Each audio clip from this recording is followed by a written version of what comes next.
The sky burned above the Corel capital. Towers fell. The great city, once full of shining crystal spires, now crumbled under the firepower of Drenic warships. Loro ran through the crowded bunker halls, his breathing fast and shallow. The shelters were full. Children cried. Elders prayed. And no one believed help would come. The Corel were not fighters. They had built cities, gardens, and libraries. Their fleet was small, meant for transport, not war. The Drenic knew that. That's why they had attacked without warning. Loro reached the old command room, deep underground. The console still worked, its green light blinking. One signal remained unsent. He looked around. Is no one going to try? He asked the few engineers left. One shook her head. No one's listening, Loro. The galaxy turned its back long ago. He stepped forward anyway. With shaking hands, he opened the distress frequency and recorded a message. His voice trembled, but he spoke with all the strength he could find. This is Loro of the Corel. We are under attack. Our cities are lost. Our people are dying. If anyone can hear this, please. We beg you. Help us. He pressed send. The message flew into space, across forgotten lanes of light. And then, silence, far away, across thousands of light years. Earth remained quiet. The human world hadn't spoken to the galaxy in decades. Some said Earth had grown tired of politics. Others claimed they were broken from old wars. But the truth was simpler. They were watching, deep in orbit above Earth, in a black station that didn't show on any map. A screen flickered to life. An AI listened to every distress call in the galaxy. Most were ignored. But this one was different. The name Corel flashed. So did another word, Drenic. The AI paused, then it moved. Far below, in mountain bunkers and silent shipyards, alerts sounded. Technicians looked up. Officers removed red keys from old vaults. Lights returned to long-dead warships. The fleet protocol had been triggered. Loro sat alone in the quiet corner of the shelter. No one had answered. The Drenic ships now circled above the ruins. They had sent a message: surrender or burn with what remains. Loro's eyes were tired. He didn't want to cry anymore. Then his communicator beeped once. A single signal had bounced back, encrypted, but strong. It came from the Sol system, Earth. His heart stopped. On the edge of the Sol system, stars bent around a massive carrier named Vela's Edge. Its engines roared to life for the first time in 60 years. Inside, men and women in dark uniforms moved with purpose. Commander Hale stood on the bridge, staring at the final war map.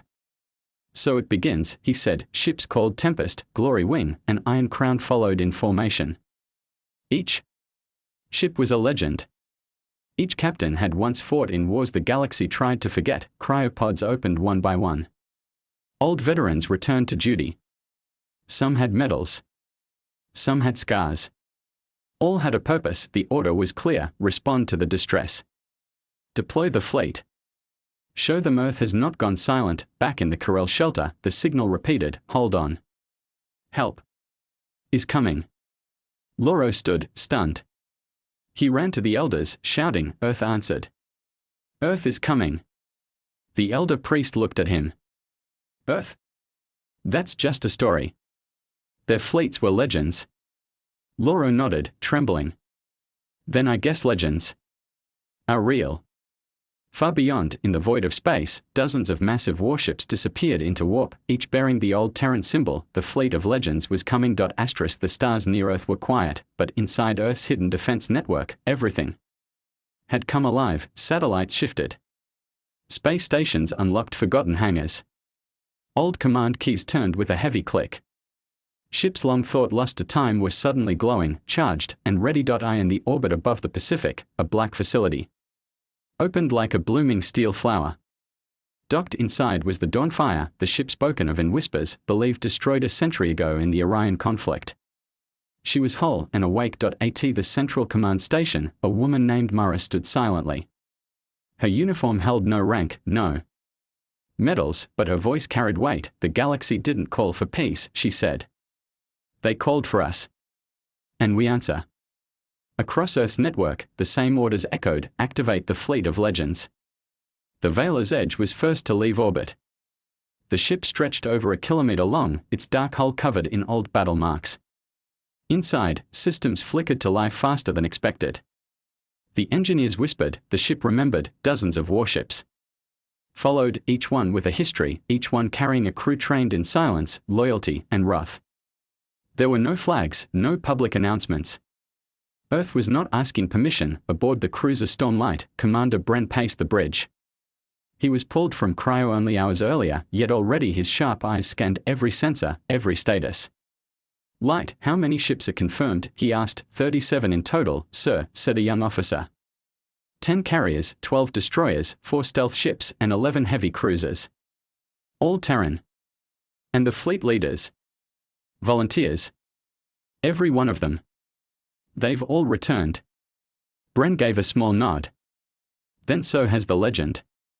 In a distant part of the galaxy, Loro watched the encrypted screen in disbelief. His hands trembled as he read the message over and over. Terran response confirmed. Fleet en route. Hold until arrival. He could barely believe it. No one believed. He showed the message to the elder priest again. This time, the old man didn't speak. He simply closed his eyes and whispered a long-forgotten prayer to the stars. The galaxy had not heard from Earth in decades. Most species thought they had gone into hiding or vanished completely. The Terran withdrawal from the Council shocked everyone years ago. Now, without a single word, their ships were returning. The Iron Crown passed a civilian freighter during its jump preparation. The freighter hailed them nervously, "Unknown vessel, please identify." "This is a peaceful zone." The only reply was a visual of the Earth flag, glowing in red and gold. The freighter's crew fell silent. They knew that flag. Every species did. Back on Earth, the launch fields were clearing. Families stood at fences, watching the black and silver warships lift into orbit. No cheers. No parades. Only silence. An a young child asked her father, "Where are they going?" He knelt beside her and said, "To remind the stars who we are." The fleet began its final alignment at the edge of the Sol system. The commanders gathered for one final signal burst. On every ship, the same message was heard: this is not conquest. This is not punishment. This is protection. For every voice that was ignored, Earth answers now. And we answer with strength. Loro stared at the sky. He still couldn't see them, but something inside him shifted. Hope. It was small, but it was there. In the distance, the Drenic battleships continued circling the ruined cities. Their leaders laughed in their victory. They believed they had won, but the stars had started to whisper. Across the dark, across the silence, Earth was coming, and not just with ships, with legends. The edge of Sol system glowed with energy. One by one, the ships of the Terran fleet appeared in formation, each one sliding into place like a blade returning to its sheath. Dozens of warships now floated in perfect silence, battlecruisers, dreadnoughts, stealth frigates, and carriers that hadn't seen action in generations. Their black hulls shimmered with anti-sensor tech, their engines humming softly beneath layers of armor older than some planets. From space, they looked like a moving storm, dark, heavy, and full of silent power. Inside the Dawnfire, Captain Lena stood on the bridge. Her face was calm, but her eyes were hard. "All ships report in," she said. Point one by one, the voices came through. "This is Stormlight, ready and armed. This is Tempest, launch decks green. This is Iron Crown, standing by." The captains were old veterans, some pulled from cryo, others called from distant colonies. But none hesitated. They were legends for a reason. In the command ship Vela's Edge, Admiral Pierce looked over the fleet with a steady gaze. He tapped the armrest of his chair once. "Mission rules." "Standard Terran command protocol," replied his officer. "Protect the innocent. Crush resistance. No prisoners where warnings were ignored." "Good," he said. "And the witness?" "She just arrived, sir." A small shuttle docked on the Vela's Edge, and Loro stepped out. The Kirill scout looked tiny compared to the towering humans in black armor. He tried to speak, but his voice caught in his throat. He had heard of these warriors. In Kirill history books, they were spoken of like ghosts. Unstoppable. Unforgiving. silent until the moment they struck point. One human extended a hand to him. "You're the one who called," she said. "Welcome aboard. You're going to witness something few in the galaxy ever see." As Loro was guided through the ship, he saw training halls, weapon bays, and giant hangars where massive dropships were being armed.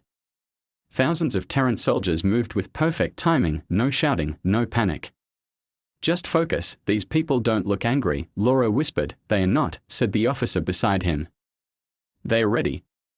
Back on the bridge, Admiral Pierce stood before a large screen. A 3D map of the Corel system rotated slowly, showing every known Drenic position. "The Corel survivors are located here," the Admiral pointed. "We will extract them. Then we remove the threat completely."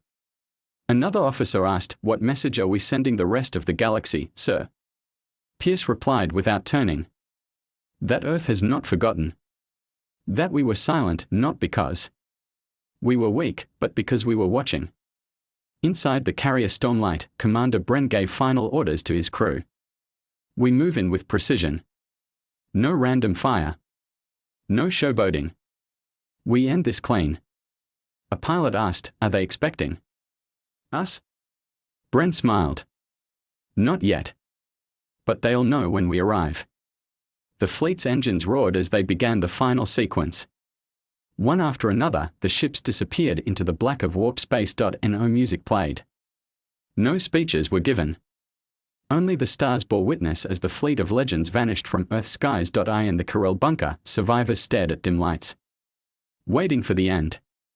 Children clung to their parents. No food was left. No ships remained to run. Then one girl asked, "Grandfather, what's that sound?" He paused, listening. A faint hum. Then it grew louder.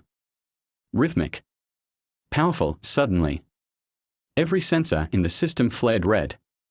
The sky above the Corel world exploded in flashes of blue light as Terran warships exited warp, descending like titans from the stars. The Admiral's voice echoed across every Terran channel to the Drenic fleet, "This is Earth. You harmed the innocent. You ignored the warnings. This is your only message. We are here."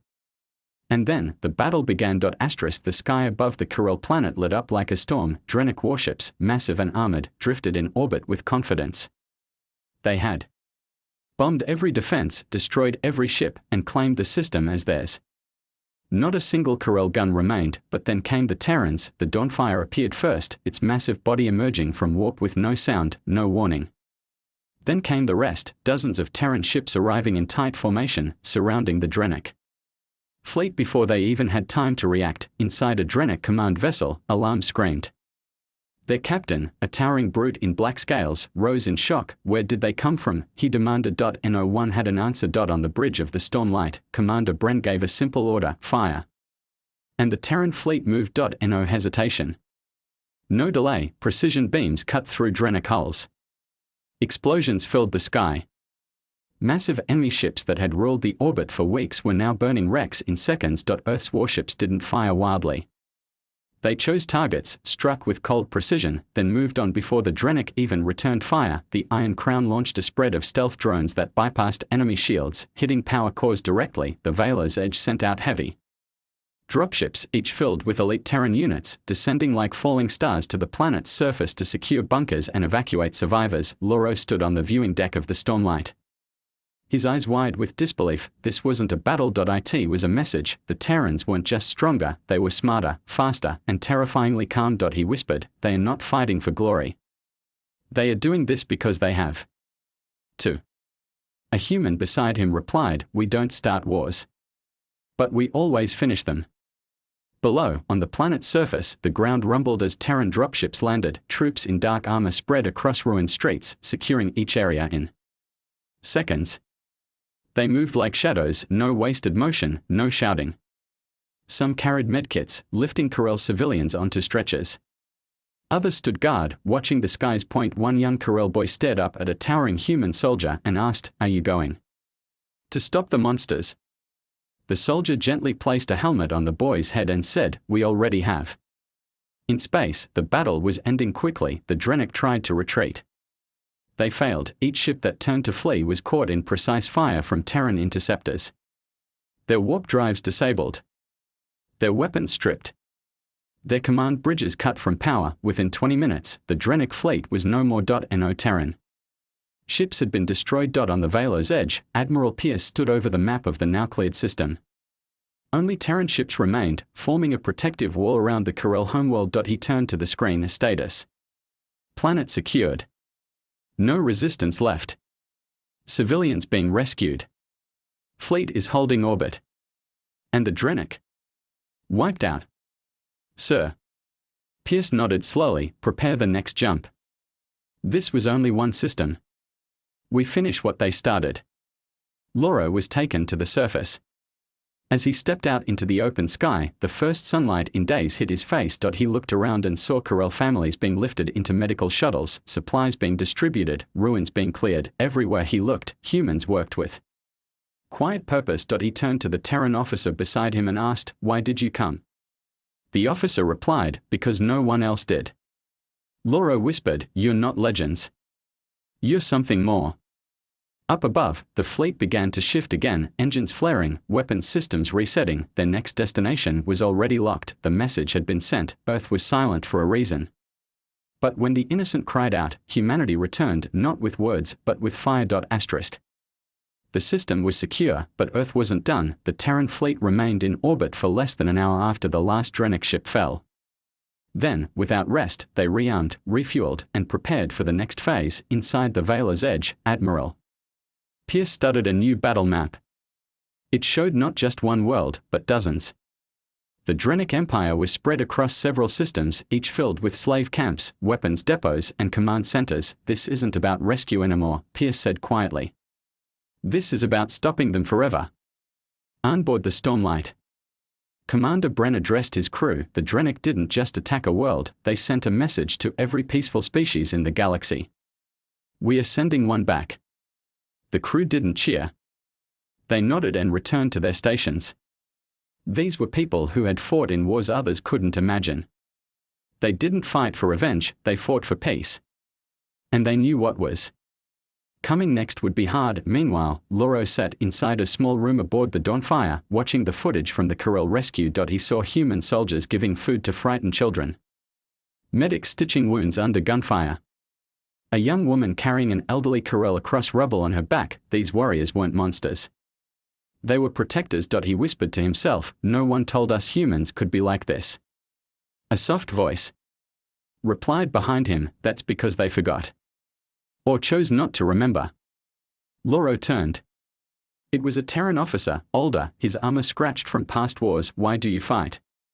Loro asked. The man looked at him. "Because we've seen what happens when we don't." The fleet jumped again, this time, into a Drenic-controlled zone system. K9X, a brutal military outpost and slave hub. Dozens of defense satellites waited for them, but Terran ships didn't hesitate. The Iron Crown released stealth units ahead of the fleet. The satellites blinked offline in seconds. Then came the strike ships, fast and brutal. They tore through Drenic lines like blades through cloth. The Drenic weren't prepared. They had fought lesser species before, soft worlds with slow ships. They didn't expect Earth to come with such speed, such power, and such precision. On the surface of K9X's main world, a Drenic commander shouted into a comm, "Where are our reinforcements? Who are these attackers?" A voice answered calmly from above, "This is Earth. You heard the wrong people." Seconds later, the base exploded into fire. Human ground units stormed the bunkers. There was no mercy for Drenic officers. But for the prisoners, Corel, Hallan, even a few human traders, there was protection. Human soldiers tore off cage doors and carried the weak out on stretchers. They left no one behind. A small alien girl clung to a Terran soldier's arm. She didn't speak. She didn't need to. Loro watched the operation from the Stormlight's command room. He couldn't speak. His people had waited weeks for hope, and in just a few hours, the humans had brought it, system by system. He turned to Admiral Pierce, who had just arrived on the bridge. "You're going to destroy all of them, aren't you?" Loro asked. Pierce nodded. "Not out of anger. Out of duty. So that no one else needs to call for help again." 3 more systems fell in the next 48 hours. Terran warships moved like ghosts. Bases vanished. Fleets burned. The Drenic began to panic. Their empire, built on fear, was crumbling, and they didn't even understand why. A single symbol was appearing across every destroyed base wall, the Earth flag. Silent. Burning. Final. The galaxy began to take notice. Civilizations that once ignored Corel cries were now sending scouts to observe. They saw black ships moving through space like phantoms. They saw fire and freedom follow wherever Earth went, and they finally understood the Terrans had returned. Not as rulers, but as protectors. As punishment. As the response to every cry that had gone unanswered. The Drenic Empire was breaking. What had once been a strong chain of warships, slave worlds, and military stations was now a trail of wreckage stretching across 5 systems. Where Drenic flags once flew, nothing remained but ash and the silent shadow of Earth's fleet. In just a few days, Terran warships had shattered every defense, saved thousands, and left behind a message no one could misunderstand. Earth was no longer silent. The Drenic High Command, based on their central war world, gathered in panic. Massive screens showed footage of burning bases and wrecked cruisers. Officers shouted over each other, demanding explanations. Where did they come from? How did they break our shields so easily? Who trained soldiers like this? But there were no answers. Only one word came up again and again: Terrans. One general slammed his fist down. They were supposed to be gone. They left the council. Another responded, voice low, they didn't leave. They waited. And now, they were done waiting. On the Velar's edge, Admiral Pierce stood before the fleet. They had one more target, the Drenic core. Their capital. Their pride. The source of the war. We end it here, Pierce said. Not for revenge, but to stop the next war before it begins. No one objected. No one hesitated. The fleet prepared for the final strike. Loro, now fully recovered, stood at the bridge beside the admiral. His eyes watched the screen showing the massive Drenic war world, a black planet surrounded by rings of ships and defense platforms. You're going to attack that? He asked softly. Pierce gave a calm nod. Not attack. Finish. Loro whispered. They'll never forget this. Pierce glanced at him. They shouldn't.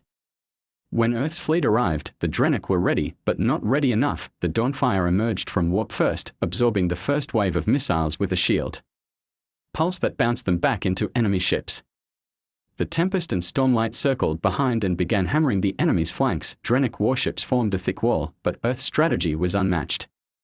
Stealth ships warped behind the lines, disabled power grids, and sabotaged command towers with surgical strikes. Within an hour, the outer ring of defenses was gone. On the ground, the Drenic prepared a final stand. Thousands of soldiers lined bunkers, turrets, and fortresses. Then, one ship landed. A ship with a name: Thoughtlust. The Dawnfire. The Terran soldiers stepped out, not with flashy banners or loud weapons, but in silence. Their black armor gleamed in the sunlight. Their eyes were focused. And no speeches. No fear, only purpose. Inside the Drenic war hall, their leader growled, what gives them the right to march into our world? No one answered, until a voice from the Terran broadcast cut through their command screens. It was Admiral Pierce. He said only one thing: this is for every world you thought no one would defend. Then, every Terran unit moved at once. Fighting broke out, but it was one-sided. The Drenic, used to victory, found themselves overwhelmed. Their weapons jammed. Their armor cracked. Their officers fled or surrendered. Civilians watched from bunkers as the Terran soldiers passed by, never firing on the weak, never harming the helpless. By sunset, it was over. The Drenic Empire had fallen. At the council hall, far from the war, news broke. Leaders from other species sat in stunned silence. Reports confirmed it. Earth's legendary fleet had ended the Drenic in under a week. One council elder spoke quietly. They didn't want power, they just wanted the cries to stop. Back on the Stormlight, Loro stood beside a group of Corel survivors, watching the last Drenic banners fall. He whispered, we cried for help, and Earth sent legends. A Terran medic beside him adjusted her gloves and said, we are just people doing what should have been done. Loro smiled, no. You're what stories are made of. Asterisk. The war was over. The Drenic Empire, once feared by entire regions of the galaxy, was nothing more than ruins and memory. Their ships were gone. Their flags had fallen. And their leaders had either surrendered or vanished into the dark, too. Afraid to face what Earth had become, but Earth didn't stay to celebrate. No cities were claimed. No worlds were taken. No resources were demanded. Instead, Terran ships helped the wounded. Their engineers rebuilt power stations. Their medics treated both Corel and even captured Drenic civilians. They weren't there to conquer. They were there to end the suffering. At the former Drenic capital, the Terran soldiers held a quiet ceremony. No grand speeches. No victory chants, just a simple broadcast. Admiral Pierce stood before a single camera, his words echoed across the galaxy. This was not our war. But when cries for help go unanswered, someone must step forward. Earth once left the galaxy to heal from its wounds. But we never stopped watching. We will not rule you. We will not demand tribute. But if you hurt the innocent, if you burn peaceful homes, if you make war without cause, know this, Earth hears everything. And we will come. Then the signal ended. On the stormlight, Loro walked the halls with a datapad in hand. He was no longer just a scout, he had been asked by the new Galactic Council to record what happened, to share the truth. He stopped in front of a large window, watching the Terran ships rise from the surface one last time. The Dawnfire lifted into orbit, its hull gleaming under twin suns. Beside him stood the same Terran officer who had helped him in the beginning. Are you going home now? Loro asked. The officer nodded. For now. Will you come back? If we are needed. Loro turned to face him. How do we thank you? The officer shrugged. Don't forget us. That's enough. Across the galaxy, things began to change. The Corel returned to their homeworlds. New alliances formed. The Council, once slow and afraid, now moved with purpose. They rewrote laws. They built emergency beacons on every frontier, because they knew if something happened again, Earth might come back. The phrase, Fleet of Legends, became a symbol. Young aliens wore pins with the Terran flag. Statues of unnamed human soldiers were built in cities once burned, and in classrooms, children now learn not just the names of galactic rulers, but the name Earth. A name that had ended a war. 1 cycle later, on a quiet Corel world, a monument was finished. It stood tall, metal and stone, shaped like a Terran battleship. At its base, carved into the foundation, were simple words, when we cried for help, Earth answered with legends. Below that, in smaller letters, they asked for nothing. But they gave us everything. Back on Earth, the fleet returned to silence, ships were stored. Weapons sealed. Soldiers returned home. No parades. No news coverage. Only peace. In a mountain base, Admiral Pierce placed his final report into storage. Before he left, he turned back and whispered, until next time. And somewhere, deep in the stars, a small signal travels across space. A new cry for help. It moves quietly, across systems and dust clouds, looking for someone, anyone, to answer. It reaches Earth, and a single light turns green. Asterisk.